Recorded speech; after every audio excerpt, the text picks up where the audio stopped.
two people that are absolute titans in the industry. I'm sure most of you know who both of them are already. They both run SaaS companies that I think are kind of shaping the future of outbound.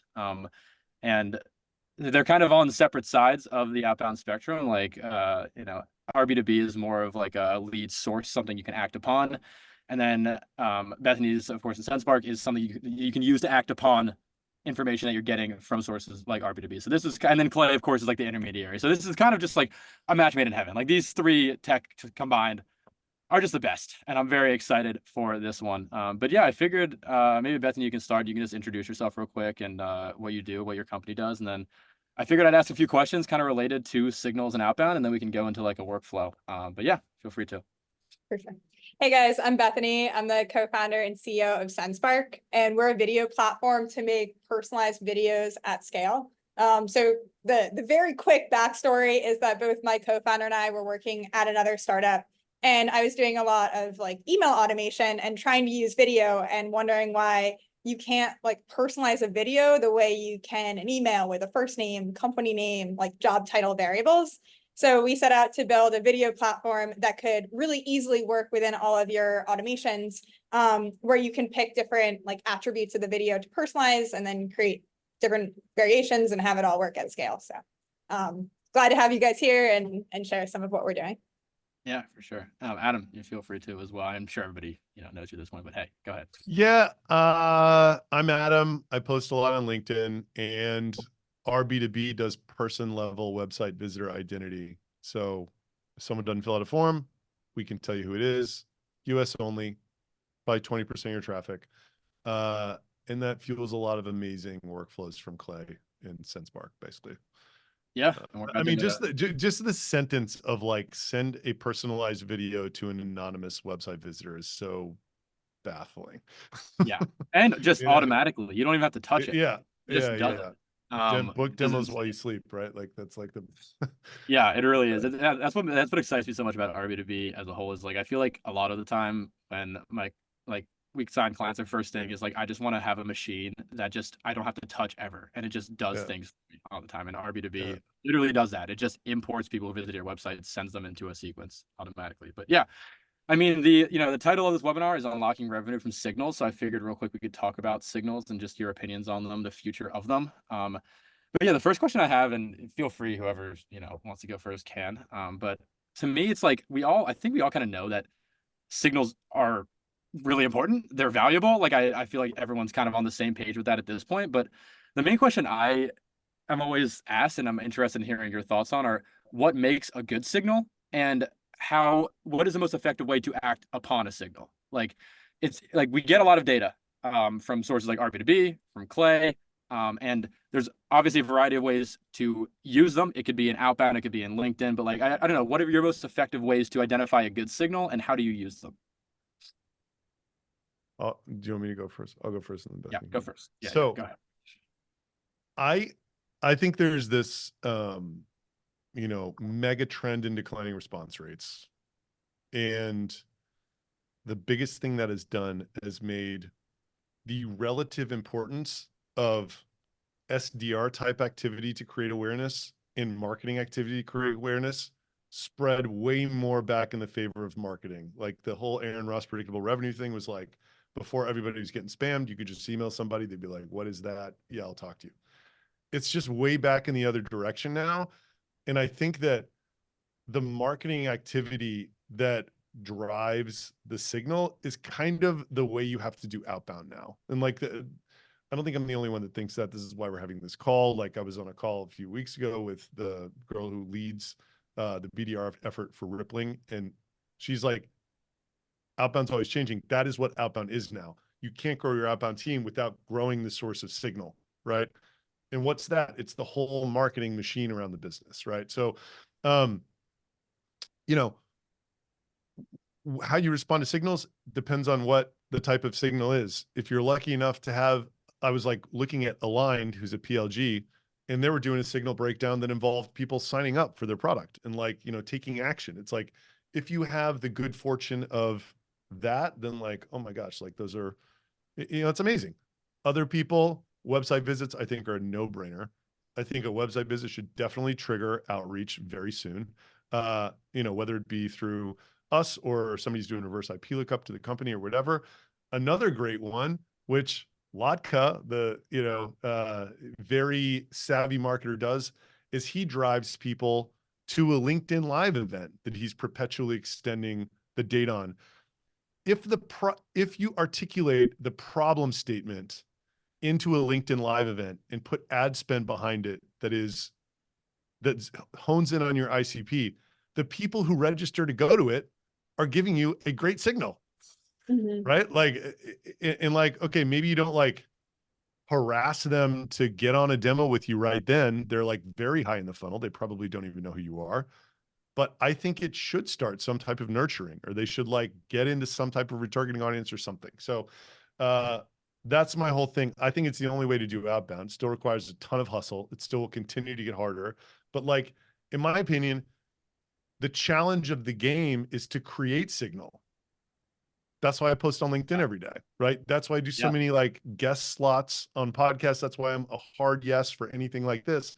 It's like whatever Bethany, me, you, Patrick, can do to just get people to learn more about you is what is the future of triggering outbound activity, in my opinion.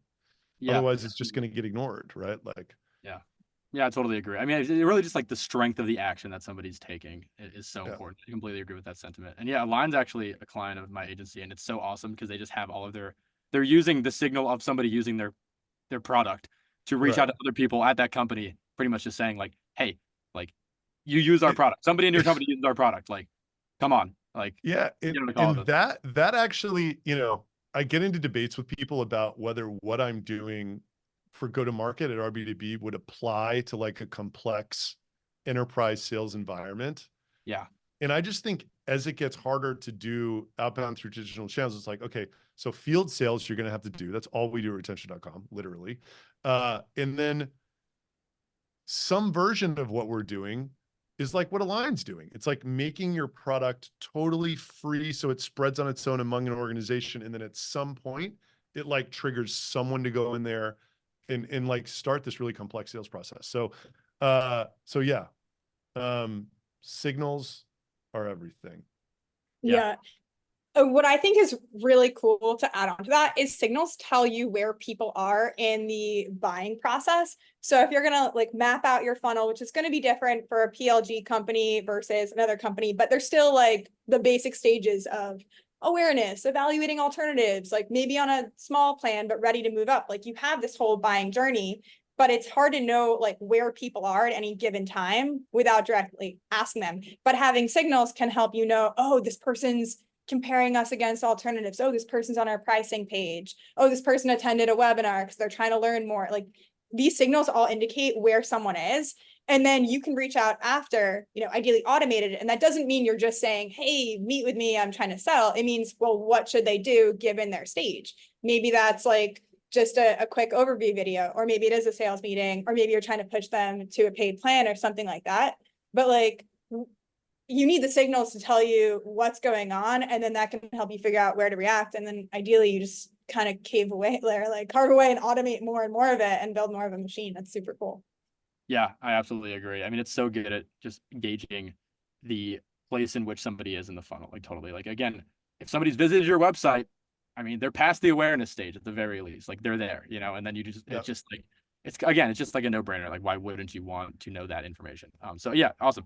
So the next thing I wanted to talk about was generally like, okay, you get a signal, it's time to act upon it. And I feel like there are just so many options in what you can do to act upon something. So like there's obviously like LinkedIn outreach, there's email outreach, there's nurture campaigns, there's like custom images, there's direct mail. I mean, there's a million different ways to reach out to people. And of course the benefits, or I'd say the best option is it varies depending on what your company is. But and this is more of a question specifically for Bethany, but like you're obviously just kind of pioneering a new way of reaching out to people in a sense, like sending custom videos with like their website scrolling in the back and like partially AI generated voices. Like this is something that's never been done before. And so my general question is like, and this is just a question I get from people when I'm evangelizing your product and like talking about how sick it is, like their questions are like, what is like the true impact of doing something like sending personalized videos? Like what have you seen in use cases in the past And like, what has been the general feedback from doing so? Yeah. I mean, it definitely depends like where you are. So I've seen people use it for general prospecting and they get like slightly higher click-through rates, and that's great. But if you can figure out a way to like tie what you're showing to the product or like your value, then it's crazy. Like I just talked to someone who's using us to, so like the idea is people are signing up for like the entry level of his product, and then he's using the AI personalized videos to show the value of a higher tiered product. And he said he made like 60,000 in like a month from that. And there was one company too that was like trying to show like a technical product to book in-person meetings, and using the videos, they were able to generate like 4 million in sales. Obviously they have like an expensive product, but I think like some of it comes down to showing like you're really, it empowers a visual way to sell because you're able to like show something, but there's still a bit of creativity of, well, how does that tie to either the pain point you're touching on, the value you're offering? Like, can you tease the solution out? And it is unique for every person. It's not as straightforward as just saying, hey, I'm looking at your website, like buy my product. You have to be a little creative.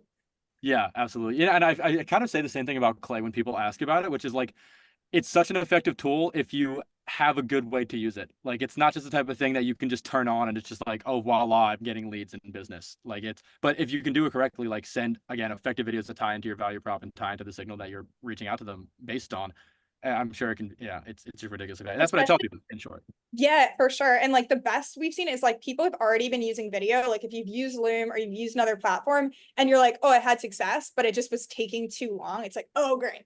Well, take the same messaging and then do it at scale. And like, it's a whole different game. And that's pretty cool. But yeah, you need the creativity for probably both the platforms. Yeah, for sure. When I'm on sales calls, it's actually the best thing in the world when they're like, we have copy that's working already, but it's taking too long to send out. I'm like, this is the best thing that's ever happened. Like, Yeah.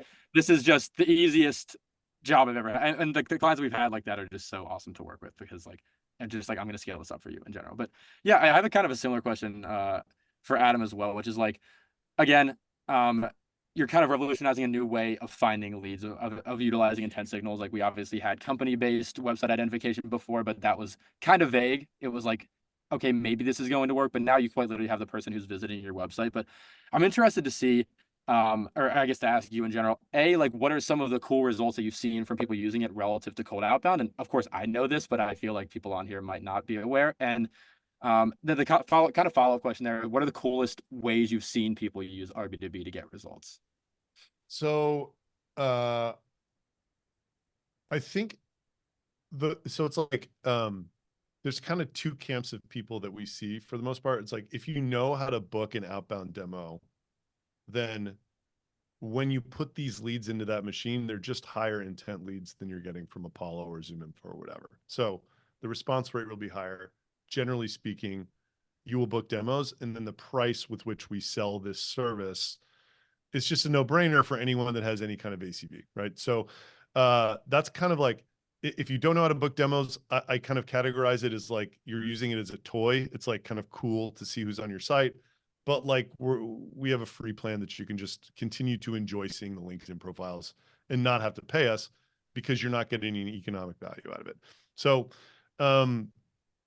that's kind of number one. So, and it kind of, like I said, it fits into an existing go-to-market motion as colder leads would. They just kind of work better. So my favorite, like I'm kind of, so I started running thought leadership ads 2 weeks ago, and I think it may have like eaten away at my organic reach a little bit. Really? Who knows? Last week was weird with July 4th or whatever, but the economics of the thought leadership ads appear to be amazing. And it's just really inexpensive clicks back to wherever, right? So the play of running a thought leadership ad, driving people to a landing page, capturing their information with RB2B, filtering down to the ICP visitors within that universe, and then, retargeting them with your go-to-market motion, whatever that is, works really. It's my favorite use case. Just, I love the thought leadership ad for a lot of reasons. Yeah, absolutely. I feel like the marketing led like RB2B use cases are always the best. Like just bring people to your website somehow, identifying them and doing cool. I mean, again, it's just like a no-brainer. Also, there's been a pretty intense conversation going on about your resemblance to Aaron Rodgers in the chat. And they did say you have better hair. Well, So, thank you. you know, and I yeah, fully agree. But anyway, we'll move on to the next portion of this, which is I figured it's kind of like obviously we've been just like hyping up all the text that we each represent in this chat, and that's one thing. But I think it's better to generally just show how these technologies can be used in kind of a concerted campaign effort, and how you can actually just set up a thing that runs on its own and sending like high intent personalized videos to people. So yeah, Bethany, I was just thinking you could go through some of the workflow that you built out, generally what the purpose of it is, how it's so effective, and like how it was generally built out. And let me know if you can share your screen. If not, Peter can turn that thing on. Okay, hopefully I can. Okay, so I'm gonna walk through how you can set up a campaign that's basically just taking all RB2B site visitors, and then putting them in Clay, generating the AI personalized videos, and then sending out an email sequence.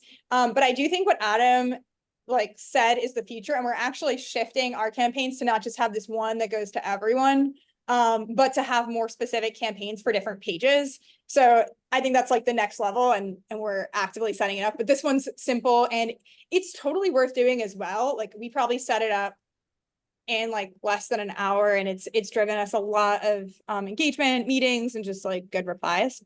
So without further ado, this is how the campaign works at like a high level. We're basically taking this webhook from RB2B, which they provide. So this takes like 2 seconds to set up. You get the webhook, you put it in Clay, and then you start getting all of the data for your site visitors in here.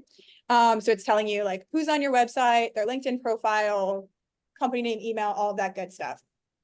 And then what you can do is use the Sendspark Clay enrichment here. And the Clay team did an awesome job. They built this integration, and you can just like link up your Sendspark account and select the dynamic video campaign you're using. And I'll explain what that means in 1 second. And then take the data that's coming in from RB2B and push it into Sendspark to generate AI personalized videos. And so what we mean when we say the dynamic video campaign is here in Sendspark, you can set up a campaign where the end product is going to look like you're making these specific videos, like you're recording over someone's website and you're saying their name. Hey, Amanda, thanks for taking a look at Sendspark. Here, so that's like, I'll just play a couple so you can see. Hey, Kyle, thanks for taking a look at Sendspark. Here is a quick video to show you some of the superpowers that we've built in for sales outreach and marketing automation. So, and then there's like a little demo. So, basically what you can do is set this up by using one video that you record using the placeholder word watermelon. So you just record the original saying, hi, watermelon, and then we replace that with the first name with AI. And then you can also set up these little page templates. So when you're sending out the video, it's not just, you know, a pure video, it's a video plus a button, plus a link to your calendar if you're trying to book meetings. And you can use other variables here. And then and a fallback. So like, let's say we didn't grab the URL properly. Like, so, you know, what do you want to show? You're recording over. So you set this all up. And then as the webhooks come in from RB2B, we're generating these videos. When the videos are successfully generated, Clay will move on to the next step in the sequence, which here we have sending an email in SmartLead. And the way that you set this up is in SmartLead, you can just connect, like set up your sequence, and wherever you want the video to go in the sequence, you can add a Sendspark placeholder. You just get this from like clicking share campaign and grabbing both the image and the link from Sendspark, put it in SmartLead, and then this will autofill for every person. So if you're actually checking out how this is going to look for each person, you'll see it's not the placeholder, but it's that nice AI personalized video of me saying, hi, your name, and recording over their website, their LinkedIn profile. So this is pretty cool. I'll show you some of the stats from who this sent to, and you can see the videos in the second sequence, the second step. And so it has like a 56% click-through rate. We're getting a good number of replies and demos. And this is from that one overview. So I think it's going to be even better when we start dividing it up for different pages. Okay. Awesome. Yeah, I totally agree. I think like the page specific stuff is going to be really exciting too, because like some of our clients are already asking for that. Actually, it's just like, can you run campaigns based on the page they visit in RB2B? And I'm like, I don't know, why not? But yeah, it's nuts. I mean, that's just It's so ridiculous being able to do all of that. I mean, and frankly, I'm sure you're really good at clay. I'm sure it didn't take you very long to set that up. I mean, the one that I'm planning on showing in a second took maybe like an hour. Like, and it just does it for you. Like it just you just have to touch it. I don't know. That's crazy to me. Um, so awesome. Yeah, I'm a huge fan of that. Adam, feel free to put your thoughts in here as well as long as as while I'm pulling this up. Sorry. Yeah, no, I mean, I can't believe that I'm not doing it yet. I'm just busy. Like, wrote on Bethany's post like a month ago. I'm like, I just need to like get my act together and get all this set up, but I still haven't done it yet. I need to. It's like the coolest thing, you know. Yeah, absolutely. Um, Yeah. Well, sweet. I'll show you Hey, kind hey, Patrick, I was yeah, I don't know if you're allowing questions from the audience yet, but I would love to just ask a question, just no. specifically on Sigma. That cool? Yeah, shoot, go ahead. So in that scenario, what I would feel to be more powerful would be a first party connection introduction. So in that example, Bethany, that you just did, if Adam was on the site viewing it, I'm sending it to Adam, and I have a first party connection with Patrick, and Patrick has a first party connection with Adam.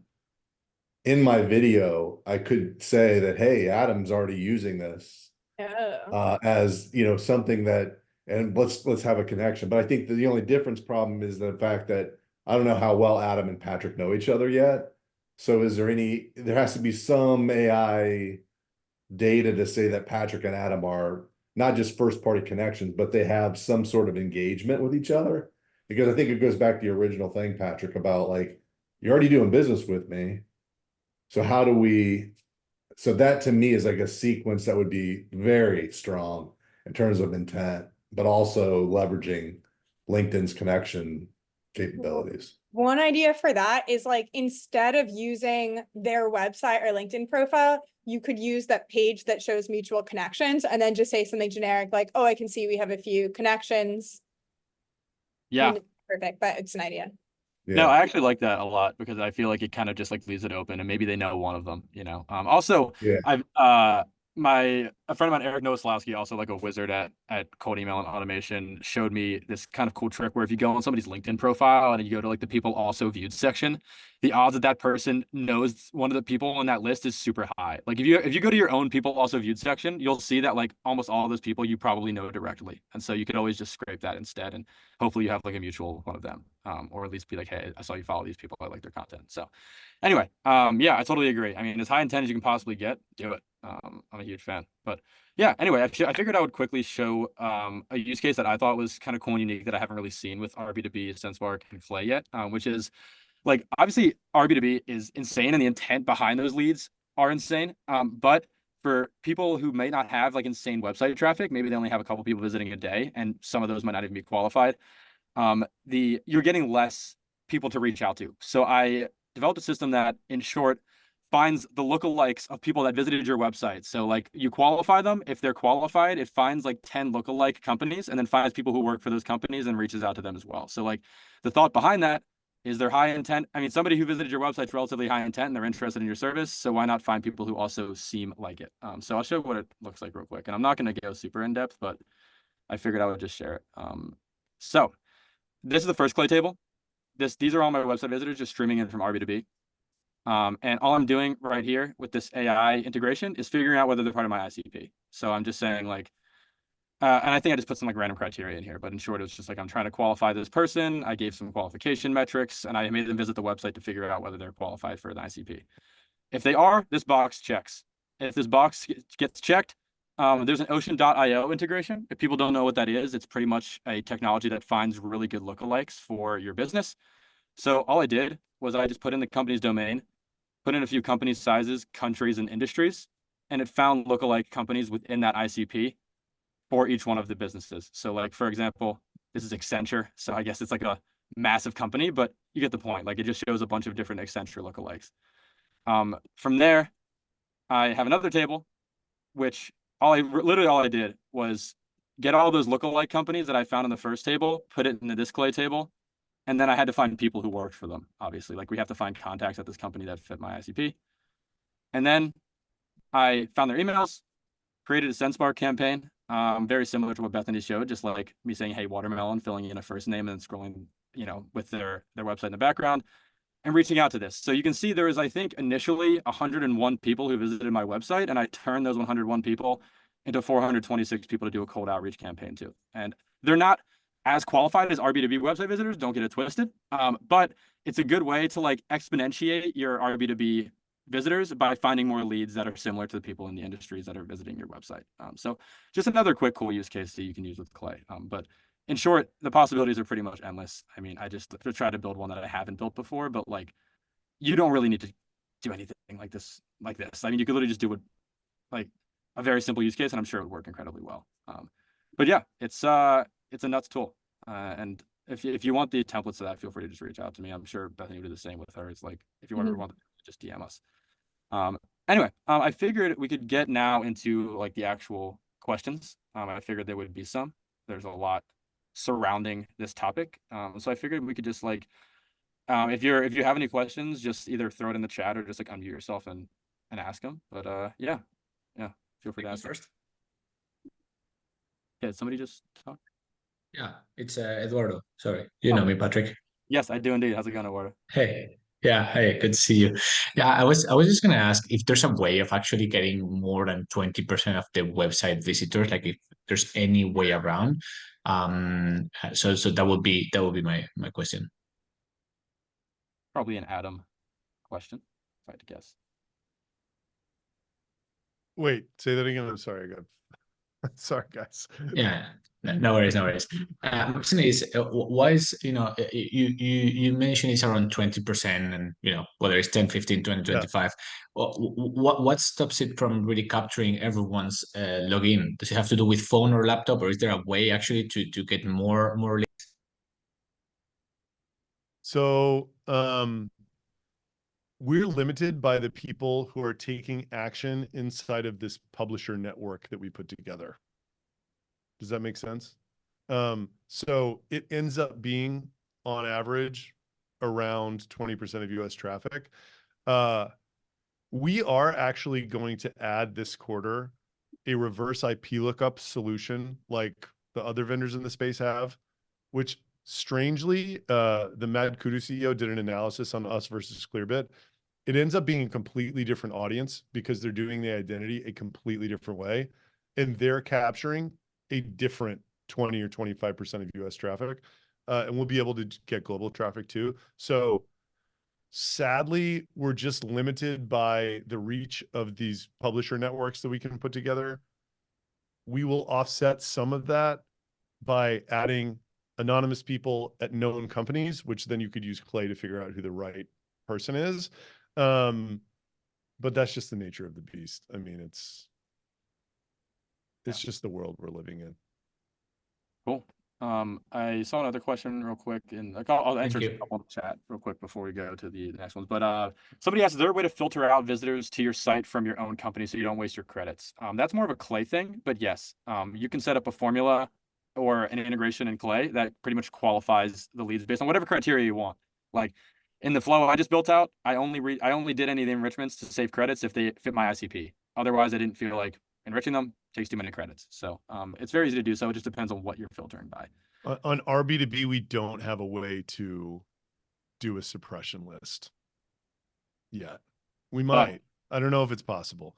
So, if you were talking about RB2B credits, then there's not a way. If you're talking about Clay credits, then there is a way. I just wanted to distinguish that. Oh, got it. Okay, cool. And then somebody said, what makes Clay's data superior to like Seamless, ZoomInfo, or Lusha? The difference is that Clay aggregates literally every data provider into one platform. So like, it's as good as the aggregation, or like, let's say as good as the aggregate sum of all of the data providers out there, waterfalled into one. So yeah, if somebody already answered that waterfall enrichment, look it up. Yeah, pretty much. That's the answer to that. And then let's see. Somebody said, question for Bethany, can Sendspark scroll 2 pages? Also, can we change the duration for both the pages? No, so right now it only scrolls 1 page. So you basically have 1 page that's scrolling, and then you could either stop there or you could stitch it with a pre-recorded video. We're gonna have more customization options too, but we just wanted to keep the UI really, really simple so you don't feel like you should be editing a video. And now we've kind of figured out how to make it really simple and add more functionality. So that's all coming soon. Yeah, for sure. Awesome. I see a couple raised hands here. Tajaswi, sorry if I'm pronouncing that wrong. Feel free to ask your question. No, I think you got it right.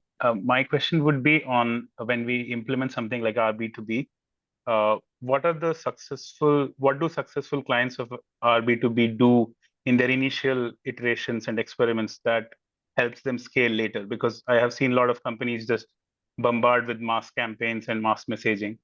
So what are those common patterns when RB2B is actually successfully implemented? And what are those initial tests and betas we should run? Okay, so I'm going to do things that you should not do first, and then things that you should do second. Things that you should not do is just take all of the emails, put them in a HubSpot newsletter, and blast it. Never going to work. Things that you should not do is wait a long time before you reach out to these people, because internet time works very different than time in the real world. Like a week in internet time is literally an eternity. I don't know if I go look at my website history from yesterday, I'm shocked by what I visited, right? Like, so I think a good rule is reach out within 24 hours, probably only reach out to your ICP, make it feel like it was a human that did it, right? Rather than like some mass outreach. And whatever channels are working for you with outreach, it will very likely be the same motion that is already working that works for this. I'm shocked because phones never work for any of my businesses, but like the Coconut VA guys are using Philippines VAs to just call the RB2B visitors because that's their main channel, and it's working great. Another healthcare company that Vitali worked for, they booked 3 demos over the phone in their first 10 leads. So it's kind of like, in the last thing, unless you're selling services related to RB2B, I would definitely not mention that you saw them on your website. That's the one thing that can creep people out. Cold outreach to a website visitor who showed high intent several hours later, I no longer believe is an infuriating event in the internet today. It could be an infuriating event if you said, I saw you on my website and you did not fill out a form. So yeah, I think those are like, so long as you stick to that, those pretty basic rules. I just believe, because I've seen it, we've been, at this for 4 or 5 months. It's like these leads, they're just higher intent. They're going to perform better. Right. And the problem is they only scale with your website traffic. So then it's like, okay, how do I up my website traffic? It's like the next game you have to play, which is like the game I'm playing, right? It's like, how do you get your brand out there? So yeah, that's my answer. One thing I'll add to that too, when we installed RB2B, like we didn't automate anything for a week. So we just set it up to go into Slack, and then you see the people come in and you start reaching out manually. And then after a week, we're like, okay, like we're reaching out only to these types of people. This is exactly what we're saying. Like, let's automate it. But I think that's a general like trick for any automation is don't start with automation, just see what you're doing. And when you start repeating yourself, that's when you want to add the automation. Yeah, I literally always tell people that, like, figure out what works before just like automating everything. I mean, there's no point in doing so if the automation just, if the actual process itself sucks, then automating it isn't going to do anything. It's not going to improve stuff by much. So I totally agree with that. I tell people that like actually daily. Okay, cool. Southwick, if you can hear me and still have a question. Yep, I can hear you. Just this question, I see a lot of this in chat box as well. How do we avoid, getting spammed while sending a link of the video and the email? I think this question is to Bethany. Yeah. So the first thing I'll say is that like links are a red flag for deliverability for sure, but it's not like, oh, you have a link, you're definitely going to spam. Like there's kind of trade-offs to keep in mind. So I would say like one thing that we do, so if you saw in what I showed you, the video is the second step of the sequence. So the first one is just plain text. We're just trying to get in. And then we send the video in the second step. And that's where click-through rates skyrocket and the demos and all that skyrocket in the second step. So, just maybe wait a day and put the video in your second step. But the most important thing for deliverability is really, are people engaging with this message? So if you're using the video thumbnail, which is showing you on your prospect's website or LinkedIn profile or something personalized for them, that's going to increase the like engagement so much. It's going to be like you have your red flag for the link, but then you have your green flag for engagement. So you're just kind of balancing that. And I would keep an eye on what the engagement rate looks like. But as long as you have good engagement and just send it in the second email to be safe, you'll actually see, I mean, you'll see an increase in everything, in replies, clicks, meetings, all that good stuff. Yeah, I have like no problems when I'm setting up deliverability if you do it correctly, sending links. Like as long as you have a pretty personalized outreach and people aren't annoyed by you, like you'll probably not get sent to spam. Like Yeah, completely makes sense. That's one thing, the issue currently I'm facing, which is, I have a very good open rate as well as click rate, but I don't have any reply rate.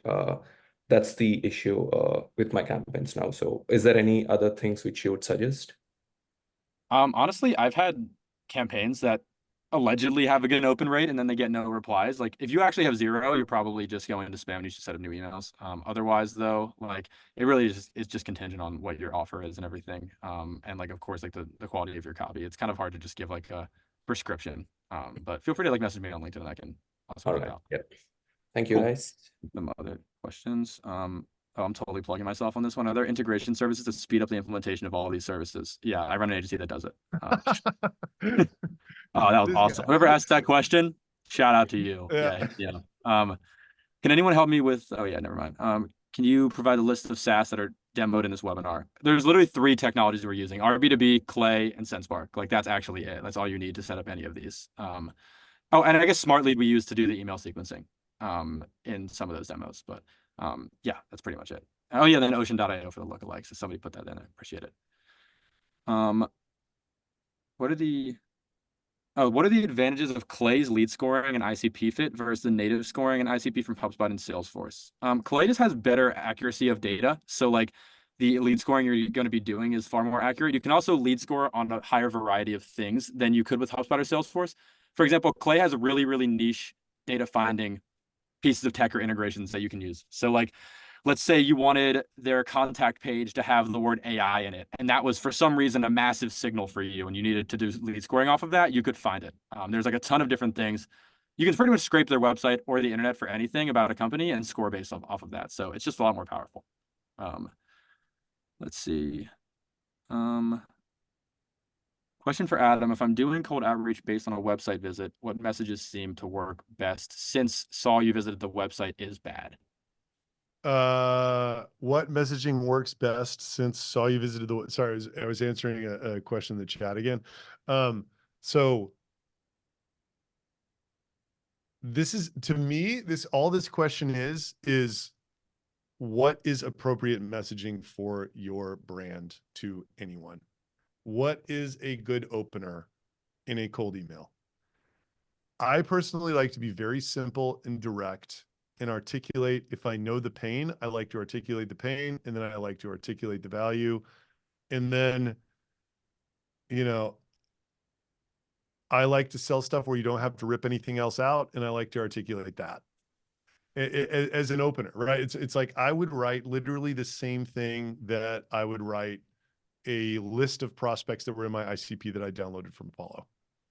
So that's my recommendation.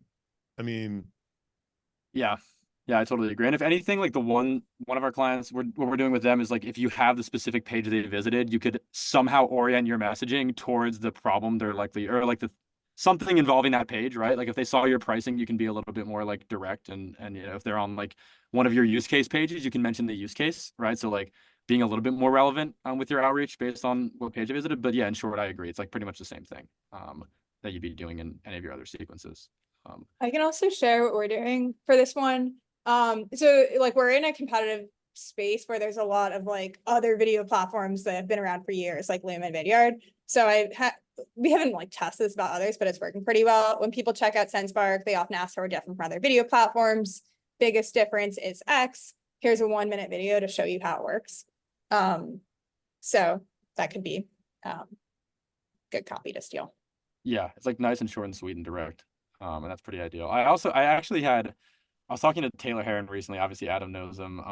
And he was saying that the one hack that you can use that makes you a little less creepy by saying like, "Hey, saw you visit my website," is like just referencing that you use RB2B to find it. Like, hey, apparently Taylor uses that sometimes. He's like, "Hey, like I was using RB2B and saw that you visited my website or something." And it's just like, "Oh, here's the tool that they use." So it's not that creepy anymore. It's like, "Oh, I can also use this tool now." Which Yeah, is yeah, I think if you're selling to people who do outreach, yeah. that's an okay idea, or they're like in the space or whatever. If you're selling to hospitals and you're like, oh, Mr. Yeah. Manager of a hospital, I used RB2B to find you on my site. Like, it just may not land the right way. Sure. Yeah, You no, I know? totally agree. Like it's got to definitely be the right ICP. Otherwise, it's just like, okay, you're still weird. I don't care what. Um, all right. Let's see if there's any others that I'm missing. Oh, does somebody ask, does the RB2B plugin slow down site performance at all? No, it's asynchronous. It just flat out does not. It does not load at the same time the site does. So, Cool. And somebody said, have companies seen much success white labeling RB2B under their own brand and renaming it traffic recognition? Yeah. So look, like, we don't have, I'm not sure we'll ever be interested in it, but like, building a white label for a solution like this is like very difficult for us. And we just have a bunch of other stuff we want to build first.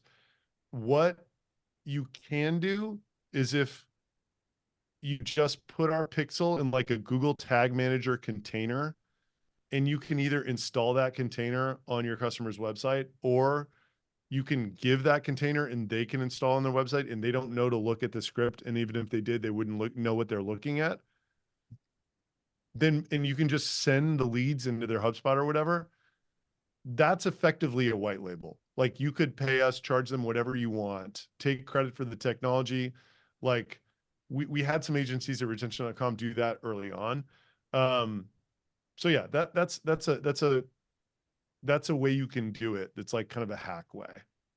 Yeah. Also, if you want to just like, if you can learn Clay really well, you can just say you're using RB2B, but build out a Clay campaign that uses it, because there's a pretty high, like, there's still a skill gap there. Like, it'd be pretty difficult Yes. for somebody to do that effectively. So like, I mean, we just tell our clients that we're using RB2B and they know that, but they still couldn't build out the Clay flow that we're building out. So like, if you wanted to white label it that way too, just be like, Yeah. we're gonna build something that automatically reaches out to your website visitors as well. Yeah, it's like there's a managed service aspect to it, and they kind of need you to stick around, because like if that Clay table breaks, they're not going to be able to fix it.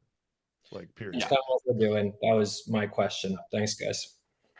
Yeah, sounds good. But yeah, there is definitely an element to that. Like, some of the Clay tables we build out, I forget what they do half the way. So yeah, it's kind of hard to manage them. But anyway, awesome. Let me see if there's any other questions I'm missing. Sorry, go ahead. Somebody was asking. Oh, cool. So somebody asked, what is a way of finding signals if one is not getting people from RB2B, but getting them from store leads? My ICP is providing growth to Shopify stores. Store leads has an integration with Clay, and there is a ton of data that, just based on the source, like the import that you use in store leads, they feed you an insane amount of information about the company. Clay's really good at finding intent signals. They're not always as strong as RB2B, because obviously like that is an insanely strong intent signal. You're seeing somebody visiting your website. But if your intent signal is more based on publicly available information, for example, somebody just got hired at their role, or the company's growing, et cetera, there's like a massive list you can choose from. Then you can find all that information in Clay and score based on that. We had a bunch of those. Like, for example, I was working with a Shopify site speed agency. So like, they would fix your site speed if you were like a Shopify Plus store. And our intent signal, or our trigger, was if they had slow site speed. So I would just like use Clay to find their site speed and define their website traffic, do a calculation on how much money we'd save them based on their average order value. If we implemented our service, and it was a no-brainer. It's like, hey, our service is $8,000, and based on your average order value and your website traffic and your site speed, if you improved it by a second, you'd make $100,000 more a month. Why wouldn't you buy our service? So like, you can do it based on that too. Let's see. Can you share some tools for sales triggers or signals? I mean, RB2B obviously kind of went through that one already, but honestly, I would kind of just go into Clay, find like a data point of some kind, and try to see if it works as a signal. I have a massive, I'll send it right now, actually. I have a intent signal list of like, and just to be completely transparent, I totally stole this off of somebody's LinkedIn post. I don't know whose it was. But I have this list of intent signals that I just send in the chat, and there's just like a ton there. You can choose from there, and you can pretty much find any of those in Clay if you know how to use it correctly. I just sent it in the One chat. thing I'll add to that too is like you can often make your own signals, which I think is what Adam was saying earlier. So like we'll sometimes do things where we put out guides, or we like, you know, that's kind of what marketing is often for. You put out like lead gen magnets, and then like that's your signal, and then you can follow up accordingly. So if you don't have any good signals, like make your own. Yeah, for sure. Yeah. As I was saying in the beginning of the call, like I really do believe that that is the game we're all playing now. Like we are in this attention war. The prize of winning the attention war is that you get a signal. And the reason that's so important is because that's the only outbound that's working these days. Yeah. So like, as more people understand that, the attention war will become more fierce, right? Sure. But that's just why we're all doing what we're doing, I think. Yeah. Somebody said, how would you get a team brainstorming on what signals are best to start campaigns with? Clay can be overwhelming with all the options. Where do you find that data point of one kind? So the intent signal that works best for you is really just going to be dependent on what your business does, obviously. Like for the example I just used was like their site speed was bad. That wouldn't be very good for a lot of other companies, but it worked for this one. But there are some intent signals that are kind of no-brainers, and they're usually the more powerful ones. Somebody visiting your website, I don't really care what you do as a business, probably shows some level of intent. So I would look at, and like somebody interacts with your LinkedIn content that you posted, pretty high intent there. Reach out to them based on that. Like there's some that are pretty evergreen, but yeah. LinkedIn, I got a competitor that reaches out to all of my LinkedIn signal and says they do what we do. Like it's not only your LinkedIn signal, like LinkedIn is a wealth of information. To give another example of this, like, so with retention.com, we have competitors and it's a script product like RB2B. So we look at built with and we have a script signal, right? So like when a script of a competitor gets laid on, we know that we're in trouble and we got to go in there with the CS rep and like deal with that account and figure out why they're talking to a competitor, right? So there's just all sort, it's like any information that can change about a company, you can use that as a signal if it's relevant to your business, right? Yeah, for sure. No, I totally agree. I believe Paris, Yeah, I think my question was missed in chat. So I just want to understand, I mean, what's the best practice to implement, I mean, Clay, RB2B, and the spend spare for any startup who is very fresh in terms of building his outreach engine. So, so what do you what are your suggestion? I mean, to avoid any mistake or to avoid any delay in terms of getting results? Yeah, so I'll give my quick thought or two. I'd be interested to hear on Adam and Bethany's as well. But to actually avoid any technical error, I would keep your flow as simple as possible in the beginning, just to get a general idea of how it works. Like just connect RB2B to Clay, figure out how to do that. I mean, there's tutorials on Clay and RB2B, I believe, for both of those. And then figure out how to connect Clay to Sendspark. Super easy. They have an integration for it now. It's like it took me like maybe 5 to 10 minutes to figure out when I first did it. And then from there, I would probably test like a short, like seeded campaign with just people that like either within your business or just to yourself to make sure that it works. And then from there, I would iterate to the more complex stuff. Like that's when, like, I would definitely make sure it all technically works. Like, for example, if you don't have a bunch of email sender accounts that are properly warmed up and set up, like you're not going to send any emails well anyway, right? So like getting your technical setup is obviously a first. But then from like a strategic standpoint, I think it really just depends on what you're selling and what your target audience is. But yeah, that's kind of my thought there. Okay, makes sense. Thanks. Sure. And somebody said, is there like a 2-hour rundown on Clay, like that I can go watch somewhere? I'm building out a course. There's paid courses right now. Like I know Nathan Lippy has like a walkthrough course. Feel free to like go check that out. And then there's also Clay University, which is just like a Clay learning resource on Clay's website. I'm planning on releasing a free course pretty soon. I'm hoping to make it as long and arduous and like detailed as possible, but it's not done yet. So in short, I would go to those resources first. And also Clay's YouTube is pretty good. Okay. Let's see. Any recommendation on Google or Office versus private servers or MailForge? This is just my experience for setting up. I mean, I do a lot of cold email. Almost all of my clients, we do it for. And I now have somebody full-time that does it just for me. It's like that's all they do. But private servers scare me a lot. I would use Outlook or Gmail for the most part. Like I've had private servers that have worked really well, and then one day they crash, and all of my clients' campaigns just don't work. And so I don't really have specific ones that I would stray away from, but I would probably just stick with Google and Outlook, and because it gets sketchy otherwise. Yeah. And then also I know Taylor Heron also, like, again, he works with RB2B. He has like a setup service that'll actually set up emails for you. That's pretty good too. I remember he was like demoing that on one of the webinars we did in the past. Yeah, he runs all the. I mean, that infrastructure is like, it's just complicated. There's just a lot of steps, and like he'll just kind of do it for you if you pay him, which is great. If something goes down, he's got backups. He's got all. Yeah, I literally hired somebody full-time just to do email setups for my clients. That's how annoying it is. And it changes all the time. Like sometimes Outlook, it just doesn't have any deliverability. Sometimes Google does. Like if your job at your company is not literally just email infrastructure, I would recommend hiring somebody and outsourcing for it. It's that annoying. Like my job is running an agency that sends out cold emails, and I had to hire somebody for it. So that should tell you how annoying it is. Let's see.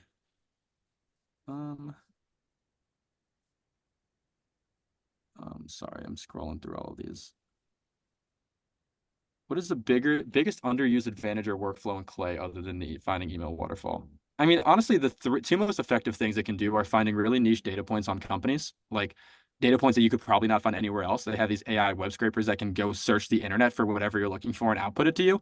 Like we had one client, it was like one of our bigger ones, where we were going into creative directors' personal websites and finding every brand that they've worked with and what projects they did for them. And we did it automatically. So like you can find niche stuff. The second thing is writing email snippets for AI, or with AI. Like you can personalize outreach really heavily based on the data you find in Clay. Those are pretty much the two main use cases. There's a million other ones, but those are the ones I'd recommend looking into. Somebody asked about like the Europe RB2B compliance thing. Is that still like, is there any updates in that regard, Adam? Well, there's not really much to update because it's just, you can't do what we do in Europe. It's not compliant.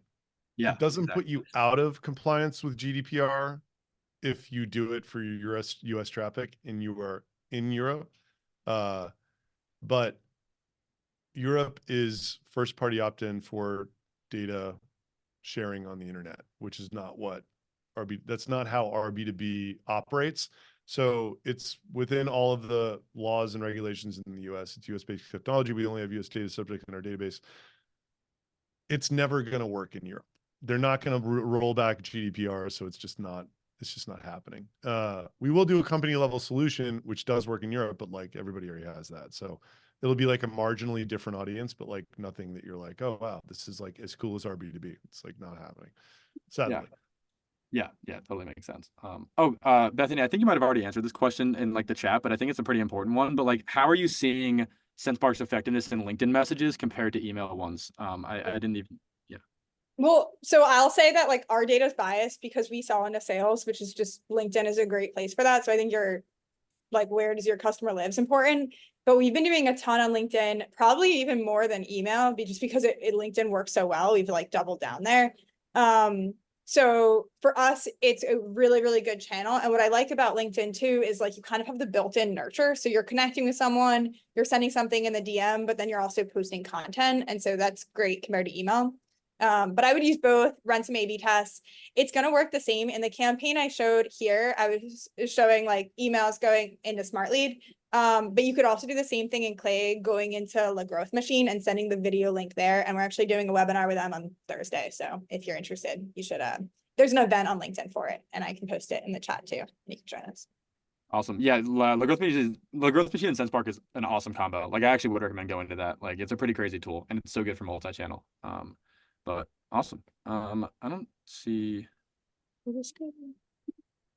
Yeah, I don't see a ton of other questions in the chat, and it is 3 minutes out. So I say we just call it, man.